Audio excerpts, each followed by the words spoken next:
स्वागत है आप सभी का ग्लोबल आईटीआई यूट्यूब चैनल पर। आज हम लोग employability skill ITI second year के लिए जो आगे का पार्ट है उसे सॉल्व करेंगे और ये सभी ट्रेड के लिए, ठीक है। ऑल ट्रेड लिखा हुआ भी है, आप किसी भी ट्रेड के हैं, अगर आपकी 2 वर्ष की आईटीआई है तो ये जो सिलेबस है आपके काम का है। और आज पार्ट जो है हम 12 सॉल्व करने वाले हैं और 1 से 11 तक पार्ट ऑलरेडी अपलोड है। उसके लिए आपको प्लेलिस्ट वाले ऑप्शन पर क्लिक करना होगा।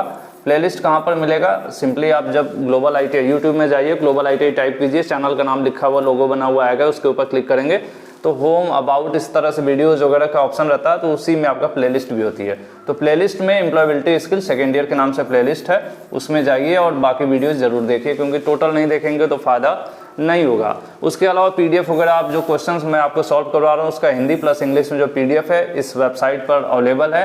वेबसाइट में एक ऑप्शन होगा आपका कोर्स का, कोर्स वाले ऑप्शन में जाएंगे तो वहाँ पर एम्प्लॉयबिलिटी स्किल सेकेंड ईयर होगा, वहाँ से आप इसको कर सकते हैं। चलिए हम लोग ज़्यादा समय खराब करते हुए ना खराब करते हुए आगे बढ़ते हैं, ठीक है। अब इसके लिए इधर हमारे सामने पहला क्वेश्चन नंबर 176, क्योंकि 175 पहले कवर हो चुका है। ये कह रहे हैं कि comma, full stop, question mark. आपको पता है ना कॉमा कैसे करते हैं? ऐसे कॉमा करते हैं। फुल स्टॉप इंग्लिश की बात हो रही है क्योंकि इंग्लिश लिटरेसी का ये क्वेश्चन है, ठीक है। और ये जो प्रश्नवाचक चिन्ह होता है क्वेश्चन मार्क, तो इनकी बात कर रहा है कि इनको क्या कहते हैं। तो यहाँ पर लिखा है अल्प विराम, पूर्ण विराम मतलब डॉट, अल्प विराम मतलब कॉमा और प्रश्नवाचक चिन्ह मतलब ये को किसका उदाहरण है। तो ये सभी जो उदाहरण है वो विराम चिन्ह के होते हैं, जिसको इंग्लिश में कहते हैं पंक्चुएशन मार्क्स, ठीक है। हिंदी में कहते हैं विराम चिन्ह, ठीक है। इसका आंसर बी सही होगा। अब नेक्स्ट चलते हैं। 1-2 क्वेश्चन इंग्लिश का था, हाँ, लेकिन एक मिनट और मैं आप लोगों का खराब कर लूँ, ठीक है। इस क्वेश्चन को आगे समझने के लिए 2 शब्द आपको समझना बहुत ज़्यादा जरूरी है। इसके पहले वाले वीडियोज में मैंने बताया था 2 शब्द हैं, एक है फॉर्मल, ठीक है, और एक होता है इनफॉर्मल, ठीक है।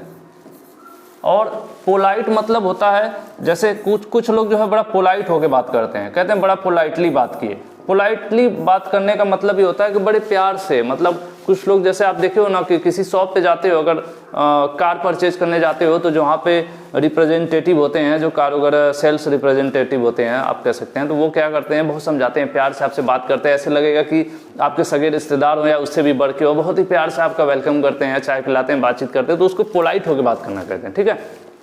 मतलब बहुत नाजुकता से बात करना। तो फिलहाल ये शब्द भी एक जगह आएगा आपको, इसको छोड़ते हैं। फॉर्मल और इनफॉर्मल में क्या होता है? फॉर्मल बेसिकली ऑफिशियल लैंग्वेज जो होती हैं, ठीक है, ऑफिशियल बात करने का तरीका जो होता है, और इसको हिंदी में हम लोग कहते हैं औपचारिक। फॉर्मल को औपचारिक कहते हैं, ठीक है। और फॉर्मल लैंग्वेज भी होती है, फॉर्मल क्लोथ्स कपड़े भी होते हैं, फॉर्मल बहुत सी चीज़ें होती हैं, ठीक है। तो इसी तरह से इनफॉर्मल को इसको अनौपचारिक कहते हैं, ठीक है, अनौपचारिक। हालांकि मैंने फर्स्ट ईयर में पढ़ाया था, कम्युनिकेशन स्किल का चैप्टर पूरा एक्सप्लेन करते हुए पढ़ाया था, उसमें बताया था, अगर जो लोग फर्स्ट ईयर में पढ़े रहेंगे उनको पता होगा। तो ये कम्युनिकेशन भी होता है, फॉर्मल कम्युनिकेशन, इनफॉर्मल कम्युनिकेशन होता है, ठीक है। तो अनौपचारिक और औपचारिक को पहले समझ लीजिए, आगे क्वेश्चन बहुत खटाखट आप करते हुए जाएंगे तो मुझे एक्सप्लेन करना भी नहीं पड़ेगा। औपचारिक ये होता है कि अगर हम अपने बॉस से, अपने सीनियर से, अपने टीचर से, ठीक है, या अपने किसी मतलब मैनेजर से, सुपरवाइजर से, किसी से बात करते हैं तो उस समय हम लोग जो भाषा, एक सभ्य भाषा यूज करते हैं, सर बोलते हैं, हेलो सर, नमस्ते सर, या इस तरह से एक एडिकेट्स के साथ, मतलब एक आप आदर्श रूप में बात करते हैं, तो वो सब जो होता है फॉर्मल कहलाता है, ठीक है। और एक जो दोस्ती में, ठीक है, दोस्ती में, उसके बाद ग्रुप्स, गैंग बैठा हुआ है, आपस में बातचीत हो रही है, या परिवार में बैठे हैं डाइनिंग टेबल पे, छोटे बड़े भाई, मम्मी पापा सब लोग, तो वो जो बातचीत होती है, ठीक है, दोस्तों में होती है, और क्या हालचाल है, कैसे है तू, क्या कर रहा है आजकल, ये सब इस तरह से जो पैटर्न है, या हमारी जो अपने आपस में परिवार 2-4 लोग गैदरिंग हो गए, एक साथ इकट्ठा हो गए शादी विवाह में, ठीक है, शादी वादी में मिल गए, पार्टी वार्टी में, यार दोस्त रिश्तेदार, इस तरह से जो बातचीत होती है, ये सब क्या होती हैं, ये सब इनफॉर्मल होती हैं। वहाँ पे ये सब नहीं किया जाता है, अरे अंकल जी नमस्ते, आप आइए, आपका कैसा चल रहा है सब, उसके बाद आप शांत हो गए, या लिमिटलेस बातें नहीं करोगे, आप कुछ भी बात करोगे, अंकल क्या हालचाल है, वो बेटा क्या कर रहा है आपका, या ये कह सकते हो रवि कहाँ है, वो आया नहीं, मतलब आपके एज का है, तो मतलब थोड़ा ऐसे हो के आप कुछ भी बात करते हो। वहाँ पे कोई टॉपिक पर्टिकुलर नहीं होता है, ना ही कोई आपको बहुत ज़्यादा एक लिमिट या एक लैंग्वेज फॉलो करनी पड़ती है, ये सब चीज़ें नहीं होती हैं, तो वो सब अनौपचारिक कहलाता है, इनफॉर्मल, जो हम लोग अपने रूटीन लाइफ में बातचीत करते हैं, ठीक है।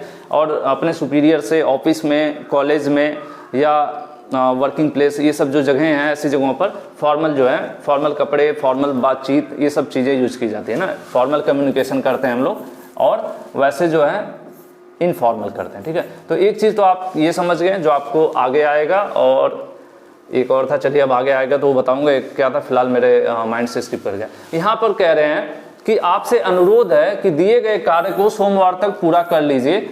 यह किस चीज़ का उदाहरण है, ठीक है। अगर आपसे कोई कहता है कि ये जो काम है उसको आप सोमवार तक ख़त्म कर लीजिए, ठीक है, तो ये क्या होगा, ये आपका फॉर्मल कम्युनिकेशन कहलाएगा। अभी कहाँ पर है, if you are requested please complete the given assignment by the Monday, ठीक है, this is an example of. तो काफ़ी लोग बोले थे कि सर हिंदी वाला सेंटेंस पढ़िए, तो मैं हिंदी का बोल रहा हूँ कि जैसे कोई आपसे ऐसे इंस्ट्रक्शंस या अनुरोध कर रहा है, ठीक है, यहाँ पर कोई ऐसे नहीं बोल रहा है कल तक सोमवार के दे देना, ऐसे नहीं बोल रहा है, एक सभ्य भाषा में, और एक अनुरोध कर रहा है, रिक्वेस्ट कर रहा है कि सोमवार तक ये काम पूरा कर लीजिए, तो इसीलिए कौन सा हो जाएगा, ये फॉर्मल हो जाएगा, ठीक है, फॉर्मल। वही चीज़ मैं आप लोगों को समझाने की कोशिश कर रहा था, ठीक है, ये फॉर्मल हो जाएगा। आगे चलते हैं। गेस्चर मतलब हाव भाव, जैसे कई बार लोग गुस्से में होते हैं तो चेहरा गुस्से से लाल हो जाता है, खुश होते हैं तो टेढ़ी मेढ़ी स्माइल हो जाती है, ठीक है, या जो कुछ भी है, या उसी को हाव भाव को गेस्चर कह रहे हैं। फेशियल एक्सप्रेशन, चेहरे का बनाना, ठीक है। उसके बाद आई कांटेक्ट, बहुत लोग आंख से आंख मिलाते हैं, ठीक है, आंखों में बातें हो गई, आंखों में इशारा हो गया, ढेर सारे गाने इस पे बने हुए हैं, ठीक है।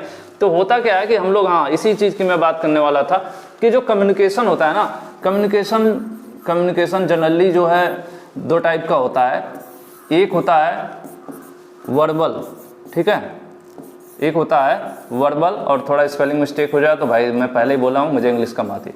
एक होता है नॉन वर्बल, ठीक है। वर्बल को बोलते हैं हिंदी में है मौखिक, ठीक है, और इसको अमौखिक, ठीक है। ऐसे कम्युनिकेशन जिसमें मुंह को चलाना ना पड़े, ठीक है।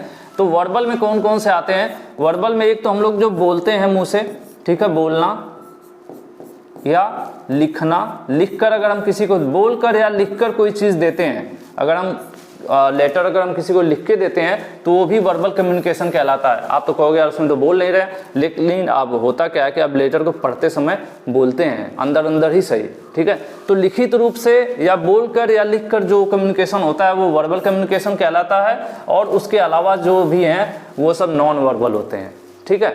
इशारों में जनरली इशारे करना ही नॉन वर्बल वगैरह होता है, ठीक है। तो जो आप किसी को क्या करते हो, चेहरा, जैसे आप गुस्से में किसी को, बच्चा है कोई, उसको डांटना चाह रहे हो, बिना बोले चिल्ला भी नहीं रहे हो, उसको बस आंख दिखा रहे हो, ओए 2 गुलाब जामुन मत ले, 1 ले, ठीक है। गुस्से में आप, जैसे मान लो आपको काउंटर पे खड़ा कर दिया गया शादी में, और कोई आ रहा है और आप बोल भी नहीं पा रहे हो कि कैसे बोलूँ, लोग कहेंगे यार गुलाब जामुन लेने से मना करा, और आप उसको ऐसे डरा रहे हो, ठीक है। तो वो क्या होगा, वो समझ जाएगा यार ये तो मुझे डरा रहे हैं, जबकि आप उसको बोल नहीं रहे हो, फिर भी वो समझ जाएगा कि मुझे डांटा जा रहा है, डराया जा रहा है। तो वो क्या होगा, वो अमौखिक नॉन वर्बल कम्युनिकेशन होगा, ठीक है। तो वही चीज़ यहाँ पर भी है कि हाव भाव, चेहरा, आंख से आंख मिलाना, ये सब अब दूर दूर आपने कोई सेटिंग कर रखी है और आंखों में टाइम दे रहे हो या बुला रहे हो, तो ठीक है, तो वो सब किस में आएगा, नॉन वर्बल, जिसमें हम ना तो लिख रहे हैं ना ही मुंह से बोल रहे हैं, लेकिन अपनी बात अगले तक पहुंचा रहे हैं, तो उसको नॉन वर्बल कम्युनिकेशन कहते हैं, ठीक है। ये एक्टिंग कम्युनिकेशन नहीं होता है, स्किल्स की बात हो ही नहीं रही, यहाँ पर कम्युनिकेशन की बात हो रही है, ठीक है। ये कम्युनिकेशन मेन होते हैं, वर्बल और नॉन वर्बल, ठीक है। तो हम चलते हैं नेक्स्ट, बी इसका आंसर सही है। अब समय ज़्यादा नहीं लगेगा क्योंकि सब में फॉर्मल वही सब चीज़ें आने वाले हैं। I have received a complain about work place safety, please check them immediately, और फलाना फलाना डिटेल्स और एग्जांपल। ये कह रहे हैं कि वर्क प्लेस, मान लीजिए किसी वर्कशॉप की बात हो रही, किसी कंपनी की बात हो रही है, मुझे कंपनी की सुरक्षा, वर्कशॉप की सुरक्षा के बारे में शिकायतें मिली हैं, कृपया उन्हें तुरंत जांचिए और विवरण को सही करने के बाद मुझसे विवरण जो है उसमें क्या कमी है क्या नहीं है मेरे साथ उसको साझा कीजिए। ये किस प्रकार का उदाहरण है, यानी किस प्रकार का कम्युनिकेशन है। तो ये भी आपका क्या होगा, फॉर्मल कम्युनिकेशन होगा, लेकिन कहाँ पर हो रहा है, कार्यस्थल, वर्क प्लेस पर हो रहा है, इसलिए यहाँ पर आपका सही ऑप्शन हो जाएगा formal work place communication.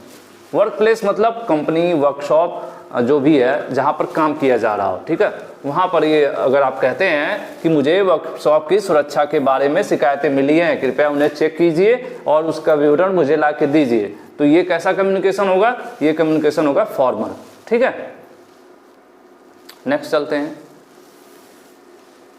Casual मतलब होता है कभी कभार के, जैसे लोग कहते हैं ना कि आप रेगुलर सिगरेट पीते हो, स्मोकिंग करते हो, तो लोग कहते हैं नहीं कैजुअली करता हूँ। कैजुअली मतलब कभी कभार, कभी भी, अचानक से, कोई फिक्स नहीं है उसका शेड्यूल, अभी मन किया तो जाके चाय पी लिए। कुछ लोग होते हैं कि डेली चाय पीते हैं, सुबह शाम उनका फिक्स होता है। कुछ लोग कैजुअली कभी कभी पी लेते हैं। तो कैजुअल मतलब कभी कभार कुछ भी, ठीक है, उसका कोई टाइमिंग या कोई स्टैंडर्ड फिक्स नहीं होता।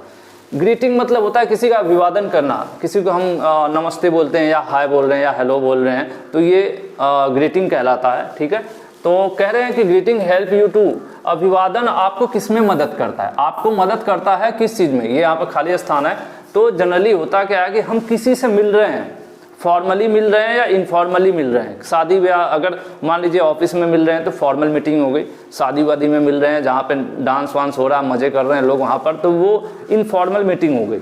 तो ये जो आपको ग्रीटिंग है ना, अगर नमस्ते शब्द ही अगर यूज करना है, आपको नमस्ते करना है किसी को, भाई किसी से अगर आप मिल रहे हैं, वो आपके जान पहचान का या जैसा भी, तो अगर आप उससे नमस्ते बोलना चाहते हैं तो आप मीटिंग में, ऑफिस में भी उसे नमस्ते बोल सकते हैं, शादी विवाह में भी नमस्ते बोल सकते हैं। यानी उसको फॉर्मल रूप से भी नमस्ते बोलेंगे और इनफॉर्मल, दोनों जगहों पे। तो इसलिए यहाँ पर देख लीजिए आपका पहला ये ऑप्शन सही होगा।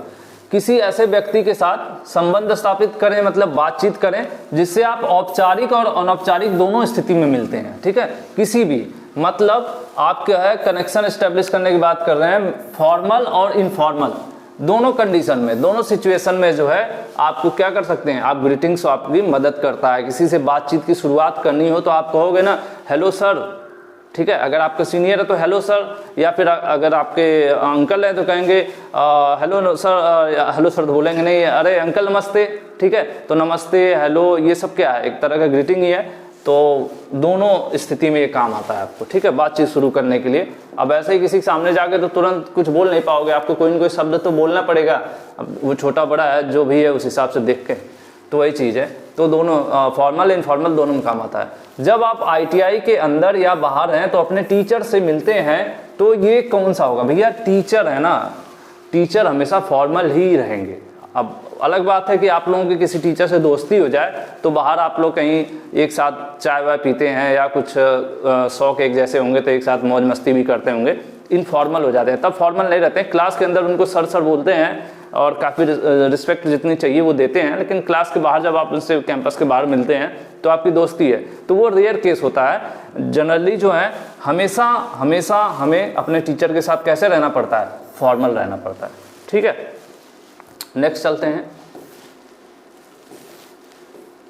नेक्स्ट क्वेश्चन है कि साक्षात्कार के संदर्भ में, इंटरव्यू के दौरान, ठीक है, अभिवादन का प्रयोग करना, यानी in context of an interview greeting is to be, तो कैसा होना चाहिए। तो देखिए इंटरव्यू में भी हमेशा क्या होना चाहिए, अब ऑप्शंस देख लीजिए, आपको वहाँ पर दोस्ती, फ्रेंडली या कॉर्डियल ये सब नहीं होता है, वहाँ पर भी आपका फॉर्मल होता है। ठीक है, इसलिए यहाँ पर भी आंसर आपका क्या होगा, ए सही होगा। इंटरव्यू क्या है, फॉर्मल प्रोसीजर होता है। ठीक है, यहाँ पर आपका इनफॉर्मल नहीं चलेगा। अब मैं बार बार तो आपको बताऊंगा नहीं फॉर्मल क्या होता है, इनफॉर्मल क्या होता है, इसलिए शुरू में बता दिया था। आप किसी बैंक में पूछताछ करते हैं तो यह स्थिति कैसी होती है, यह भी एक फॉर्मल स्थिति होती है। आंसर बी सही होगा। ठीक है, मुझे लग रहा है आप लोगों का खटाखट समझ में आ रहा होगा। ऐसा तो नहीं है जाएंगे वहाँ से कहते ओए मैनेजर बता दे यार अकाउंट में क्या है बैलेंस, ऐसे नहीं बोलेंगे। आप बोल सकते हैं ना कि सर हमारे अकाउंट चेक कर दीजिए, तो फॉर्मल तरीका होगा। कह रहे हैं कोरोना के दौरान इट इज़ बेटर टू, कह रहे हैं कि ये बेहतर होगा हाथ मिलाने से। हाथ मिलाने से ज़्यादा बेहतर क्या होगा, वे हैंड, हाथ हिलाना। ठीक है, हाथ मिलाने की बजाय हाथ हिलाना ज़्यादा बेहतर होगा। हेलो ऐसे बोल दो, हेलो ऐसे बोलने, हाथ मिला के हेलो बोलने से अच्छा कि हाथ हिला के हेलो बोल दो। ठीक है, तो यहाँ पर क्या हो जाएगा, यहाँ पर लिख सकते हैं आप वे हैंड। ठीक है, वेव हैंड। ठीक है, और उसके बाद कह रहे हैं कि उस एंड नमस्ते, नमस्ते बोल दो गले लगाने की बजाय। ठीक है, गले लगाने से अच्छा है कि नमस्ते बोल के काम चला लो। तो यही यहाँ पे है कि हाथ मिलाने से अच्छा है कि हाथ आप यहाँ पर हाथ हिलाओ। ठीक है, यहाँ पर हो जाएगा हाथ हिलाना, कि हाथ हिला के उनको ऐसे हाय हेलो कर लो, और दूसरा नमस्ते बोल दो गले लगाने से बेहतर। ठीक है, गले लगाने से बेहतर है, लगाने से बेहतर क्या होगा, नमस्ते बोल लो। तो इसलिए यहाँ पर भी आंसर क्या होगा, बी सही होगा। भगवान ना करे दोबारा ये सब करना पड़े भाई, नहीं तो देश के साथ सबका नुकसान है। एक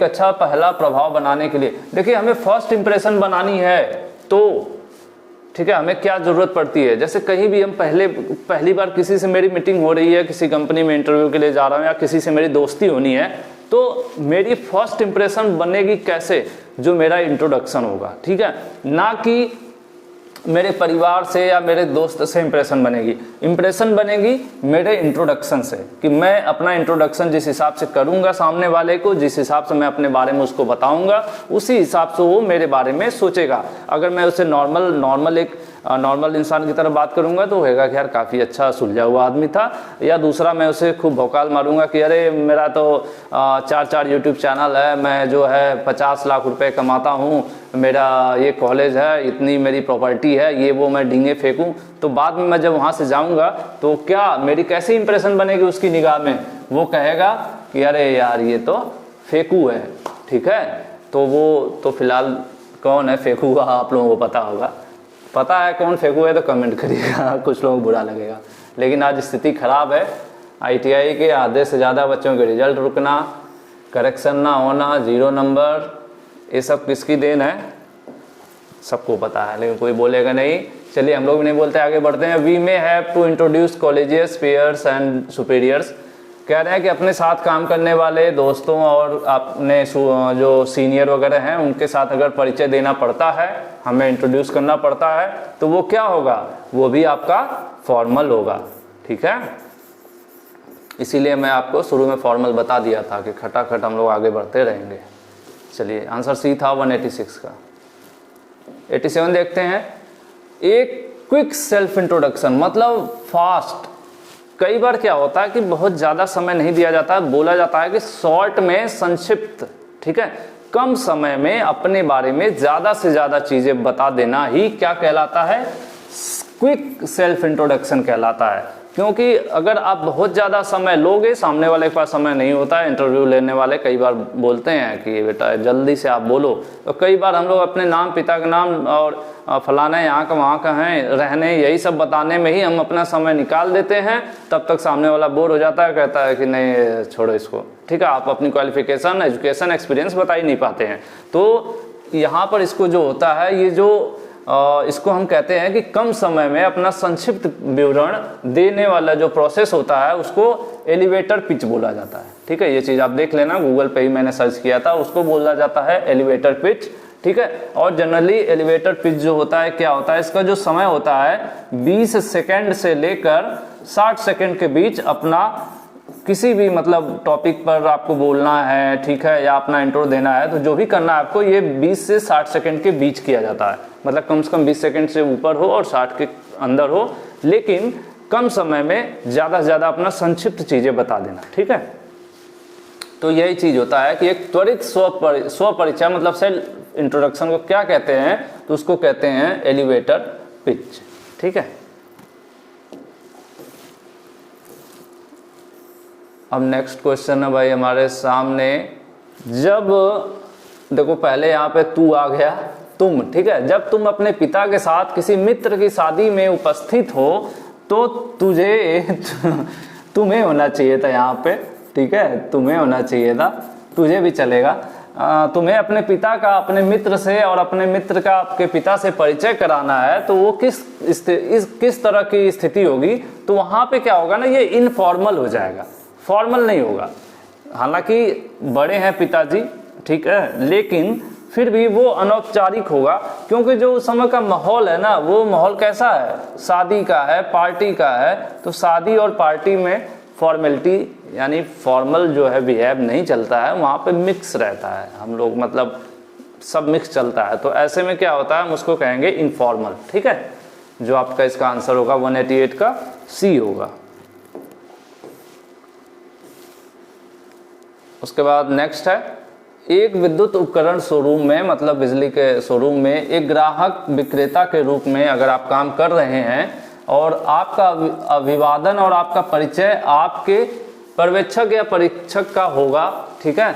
तो किस टाइप का होगा, तो जैसे अगर आप देखिए यहाँ पे इंग्लिश देख लेते हैं, customer sales executive in electrical appliances showroom your greeting, मतलब आप अभिवादन कर रहे हैं या इंट्रोडक्शन कर रहे हैं अपने टीचर से, ठीक है, या आपके सुपरवाइजर से उस समय, तो उस समय कैसा रहेगा, तो टीचर, सुपरवाइजर या मैनेजर, जब भी इन लोगों के साथ कोई भी आपकी बातचीत होगी तो सब की सब बातचीत क्या होगी, आपकी फॉर्मल होगी, ठीक है। तो क्वेश्चन पढ़ने से ज़्यादा समय ना गवाइएगा, आप लोग देख लीजिएगा कि वहाँ पे अगर आपके टीचर, सुपरवाइजर, मैनेजर ऐसे लोगों से इंट्रोडक्शन की बात हो रही है तो तुरंत फॉर्मल पर टिक करते हुए आगे बढ़ जाइएगा। दोस्त, फैमिली मेंबर वगैरह में बात आए तो वो इनफॉर्मल हो जाएगा। अब है अच्छे व्यवहार, यहाँ पर है person with very good behaviour, achievement जो कुछ अचीव किया अपने लाइफ में, लीड एज एग्जाम्पल ऑफ, उसको क्या कहते हैं। जनरली होता क्या है कि हम लोग किसी न किसी को अपनी लाइफ में एक आइडियल बनाना पड़ता है, जिनको हम मान के चलते हैं। एक हम क्या बनाते हैं अपने लाइफ में, एक आइडियल, यानी एक आदमी को हम अपना आदर्श मानते हैं और उसकी अच्छाइयों को देखते हुए हम उसे फॉलो करते हैं कि हमें इनकी तरह बनना है, ठीक है। तो फिलहाल यहाँ पर भी वही आंसर है कि जो आइडियल होते हैं उनको आप क्या कह सकते हैं, अब कस्टमर सर्विस, सेल्स वगैरह नहीं कहेंगे, आइडियल जो होंगे उनको क्या कह सकते हैं आप, रोल मॉडल कह सकते हैं। इसलिए आंसर क्या होगा, डी सही होगा, कि जो आपके एक रोल मॉडल होते हैं, जिनका अच्छा व्यवहार या उनकी उपलब्धियां होती हैं कि उन्होंने इतने अच्छी मतलब फैमिली को संभाला, या कई रूपों में उपलब्धि हो सकती है कि उन्होंने पैसा कमाया, घर परिवार को चलाया, या आप जो कुछ भी उनके अंदर अच्छाइयाँ देखते हैं और उन्हें अपना रोल मॉडल मानते हैं, ठीक है। तो वही चीज़ है यहाँ पर क्या होगा, रोल मॉडल, ठीक है।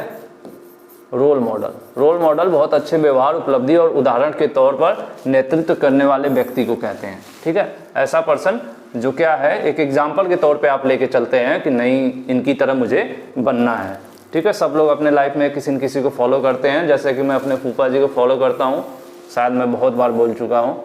गवर्नमेंट ITI नोएडा में पहले थे फोरमैन के पद पर, फिलहाल अभी ट्रांसफ़र हुआ उनका दादरी में, दादरी भी गाजियाबाद के पास है, नाम सुने होंगे। जो लोग दादरी का नाम सुने हैं कमेंट करके बताइएगा।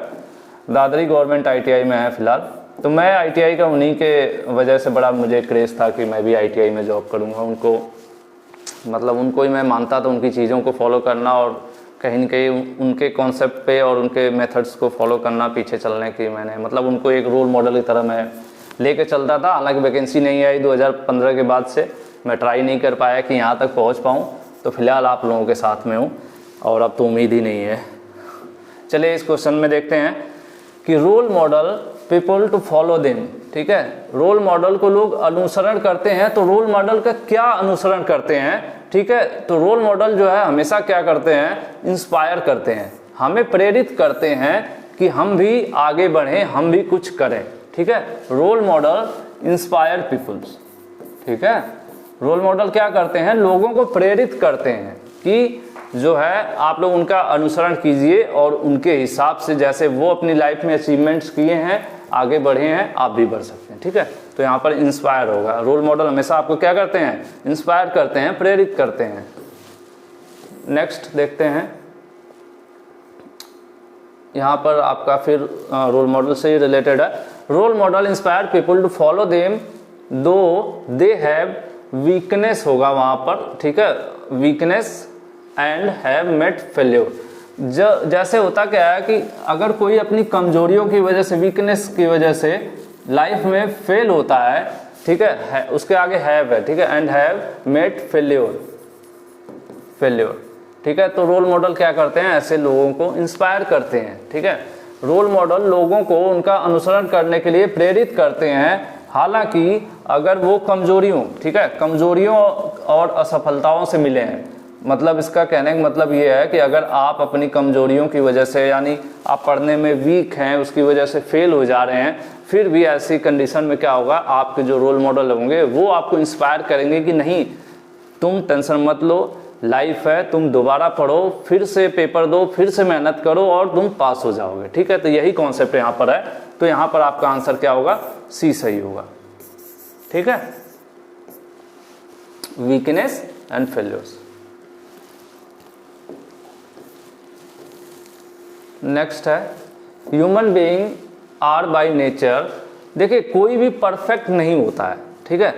ह्यूमन बीइंग जो एक इंसान है, मनुष्य स्वभाव से अपूर्ण है। अपूर्ण मतलब परफेक्ट नहीं होता, सब में कुछ न कुछ कमियां होती हैं। मानते हैं कि नहीं आप लोग ये बात? कोई भी 100% परफेक्ट नहीं होता, लेकिन अगर वो अच्छी आदतों से क्या करता है, एक अच्छा इंसान कहलाता है, ठीक है।